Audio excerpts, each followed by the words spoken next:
আসসালামু আলাইকুম। সংবাদে আপনাদের সবাইকে স্বাগত জানাচ্ছি। আমি ফিরোজ তোহা। শুরুতেই আরবে কেবলস সংবাদ শিরোনাম। বাংলাদেশের সর্বশেষ গুরুত্বপূর্ণ আপডেট সংবাদে আপনাকে স্বাগত। শুরুতেই সংবাদ শিরোনাম, পরে বিস্তারিত।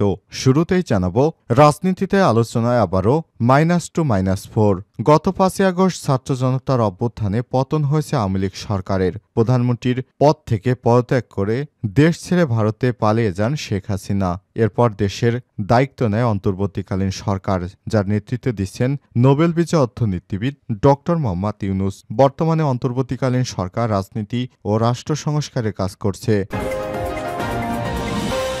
এরপর জানাবো, বিএনপির দুই গ্রুপের সংঘর্ষে 13 নেতাকর্মী আহত। চট্টগ্রামের মিরসরাইয়ে আধিপত্য বিস্তারকে কেন্দ্র করে বিএনপির দুই গ্রুপের মধ্যে ভয়ানক সংঘর্ষে অন্তত 13 নেতাকর্মী আহত হয়েছে।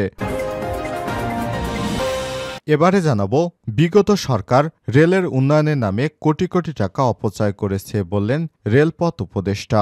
অন্তর্বর্তীকালীন সরকারের রেলপথ মন্ত্রণালয়ের উপদেষ্টা মোহাম্মদ ফাউজুল কবির খান বলেছেন, বিগত সরকার রেলের উন্নয়নের নামে কোটি কোটি টাকা অপচয় করেছে। তারা বিনা প্রয়োজনে রেললাইন এবং রেল স্টেশন তৈরি করেছে। এদিকে জুরাইনে রিকশা চালকদের অবরোধ, 4 ঘণ্টা পর ট্রেন চলাচল শুরু। রাজধানীর জুরাইনে রেল ক্রসিং অবরোধ করে রাখা ব্যাটারি চালিত রিকশা চালকেরা সরে যাওয়ার পর বিকাল 3টার দিকে আবারও ট্রেন চলাচল শুরু হয়েছে। এবারে জানাবো, আওয়ামী লীগ নিজেরাই নিজেদের পতন ডেকে এনেছে বললেন বাংলাদেশ জামাত ইসলামের আমির। কোনো রাজনৈতিক দলকে সরিয়ে দেওয়ার ইচ্ছা জামাত ইসলামের নেই বলে জানিয়েছে দলটির আমির ডাক্তার শফিকুর রহমান। ভারতীয় গণমাধ্যম আনন্দবাজার পত্রিকাকে দেয়া এক সাক্ষাৎকারে এমনটা জানান তিনি। এবং সর্বশেষ জানাবো, কলম্বিয়ায় গেরিলা হামলায় 5 সেনা নিহত। কলম্বিয়ার উত্তর পশ্চিমাঞ্চলীয় শহর আনোরিতে ন্যাশনাল লিবারেশন আর্মি ELN গেরিলা গোষ্ঠীর হামলায় অন্তত 5 জন সেনা সদস্য নিহত এবং বেশ কয়েকজন আহত হয়েছে। বৃহস্পতিবার স্থানীয় কর্তৃপক্ষ এসব তথ্য নিশ্চিত করে। প্রিয় দর্শক, এতক্ষণ শুনছিলেন সংবাদ শিরোনাম, এবারে বিস্তারিত। তবে তার আগে বন্ধুরা, অনুরোধ থাকবে এই সংবাদটিতে একটি লাইক দিন। এই চ্যানেলে আপনি নতুন হয়ে থাকলে আমাদের সংবাদটি দেখতে দেখতে চ্যানেলটি সাবস্ক্রাইব করে রাখুন। কমেন্ট করে আপনার মূল্যবান মতামত জানিয়ে দিন আপনি বিশ্বের কোন দেশ থেকে বা বাংলাদেশের কোন স্থান থেকে আমাদের সংবাদটি দেখছেন এবং শুনছেন। এবারে বিস্তারিত। রাজনৈতিক আলোচনায় আবারও -2-4। গত 5 আগস্ট ছাত্র জনতার অভ্যুত্থানে পতন হয়েছে আওয়ামী লীগ সরকারের। প্রধানমন্ত্রী শেখ হাসিনা পদত্যাগ করে দেশ ছেড়ে ভারতে পালিয়ে যাওয়ার পর এরপর দেশের দায়িত্ব নেয় অন্তর্বর্তীকালীন সরকার, যার নেতৃত্বে দিচ্ছেন নোবেল বিজয়ী অর্থনীতিবিদ অধ্যাপক ডক্টর মোহাম্মদ ইউনূস। বর্তমান অন্তর্বর্তীকালীন সরকারের রাজনীতি ও রাষ্ট্র সংস্কারের কাজ করছে। সংস্কার কাজ শেষে জাতীয় নির্বাচন অনুষ্ঠানের আয়োজন করবে। সেই নির্বাচনে জনগণের ভোটে নির্বাচিত সরকারের কাছে ক্ষমতা হস্তান্তর করবে অন্তর্বর্তীকালীন সরকার। এর মধ্যেই রাজনীতির অন্তর্মহল থেকে মাঠে আলোচনা হচ্ছে 1-11-2 ফর্মুলা নিয়ে। তবে এবার শোনা যাচ্ছে 1-11 সময় -2 নয় -4 এর পরিকল্পনা ছিল তৎকালীন তত্ত্বাবধায়ক সরকারের। বিষয়টি জানিয়েছেন লেখক এবং গবেষক মহিউদ্দিন আহমেদ, যিনি 1-11 সরকার নিয়ে গবেষণামূলক বই লিখেছেন। রাজনৈতিক বিশ্লেষকদের ভাষ্যে এখন এই -2 কিংবা -4 ফর্মুলাটি আলোচনায় এসেছে বিএনপির চেয়ারপারসন বেগম খালেদা জিয়ার বিদেশে চিকিৎসা নিতে যাওয়ার বিষয় ঘিরে।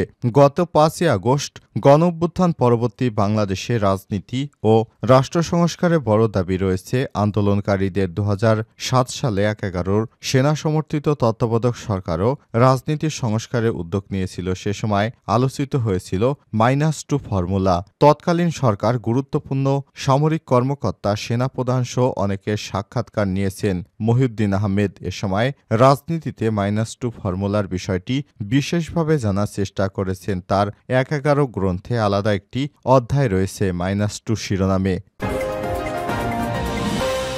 বিএনপির দুই গ্রুপের সংঘর্ষে 13 নেতাকর্মী আহত।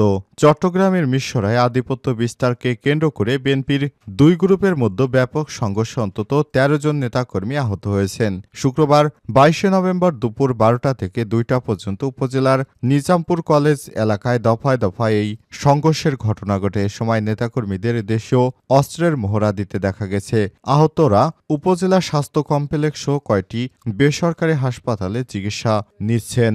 সংঘর্ষে আহতরা হলেন উপজেলা ওয়াহেদপুর ইউনিয়ন যুবদল নেতা আরমান হোসেন ২০, মোহাম্মদ সুমন ৩৪, ইমরান হোসেন ২২, মফিজুল ৩৪, শহীদুল্লাহ খান ৬০, রাসেল ৩০, যুবদল কর্মী ইমান ২১, ওয়াহেদপুর ইউনিয়ন স্বেচ্ছাসেবক দলের আহ্বায়ক নজরুল ইসলাম ৩৮, যুগ্ম আহ্বায়ক আনোয়ার হোসেন ৩৫, ইউনিয়ন বিএনপির যুগ্ম আহ্বায়ক হাসান ইমাম ৪৫, ইউনিয়ন যুবদলের যুগ্ম আহ্বায়ক বেলাল হোসেন ২৬, সদস্য টিটু ৩৫, ছাত্রদল নেতা নাহিদ রায়হান ৩৪, হিমেল ২০। ওয়াহেদপুর ইউনিয়নের ২ নং ওয়ার্ডের সভাপতি গোলাম রহিম চৌধুরী স্বপন বলেন, বৃহস্পতিবার নিজামপুর বাজারে যুবদল কর্মী আরিফ শ্রমিক দল কর্মী মুরাদকে মারধর করে। এ বিষয়ে শুক্রবার যুবদল কর্মী টিটু আরিফকে জিজ্ঞাসাবাদ করতে গেলে টিটুকেও আরিফের লোকজন মারধর করে আটকে রাখে। এ সময় খবর পেয়ে অন্য নেতাকর্মীরা গেলে তাদের উপরও হামলা করা হয়। এতে আমাদের ৬ নেতাকর্মী আহত হন। আহতদের বিভিন্ন হাসপাতালে ভর্তি করা হয়েছে।